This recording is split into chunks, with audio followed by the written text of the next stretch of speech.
CP ప్రభుత్వం గట్టిగా దీన్ని ఆపింది. ఇందులో భాగంగానే అప్పట్లో 2021 మార్చి 9వ తారీఖున ప్రధానమంత్రి గారికి లేఖలు కూడా రాశాం.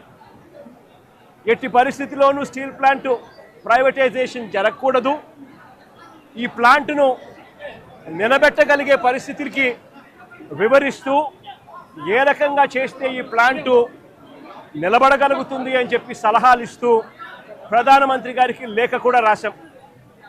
9వ తారీఖున లేఖ రాశాం.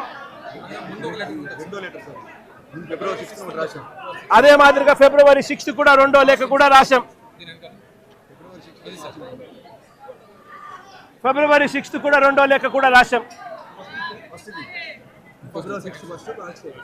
ఫిబ్రవరి 6 మార్చి 9 అది చూపించు. 2 లేఖలు ప్రధానమంత్రి గారికి రాశాం.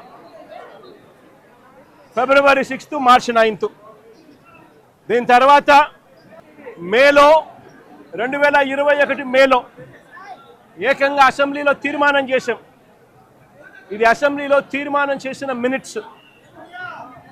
ఎట్టి పరిస్థితుల్లోనూ స్టీల్ ప్లాంట్ను ప్రైవేటైజ్ చేయడం అన్నది అన్యాయము, చేయొద్దండి అని చెబుతూ ఏ రకంగా ఈ ప్లాంట్ను గొప్పగా నిలబెట్టగలుగుతాము, ఏ రకమైన మార్పులు చేర్పులు చేయగలిగితే ఈ ప్లాంటు బ్రహ్మాండంగా నడిచే పరిస్థితి ఉంటుంది అని చెప్పి కూడా వివరిస్తూ సలహాలు కూడా ఇచ్చాం.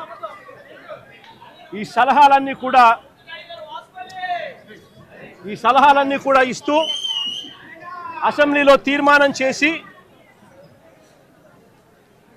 therefore the House unanimously resolves to oppose the decision of the Government of India on strategic disinvestment of Government of India's shareholding in RINL Visakhapatnam,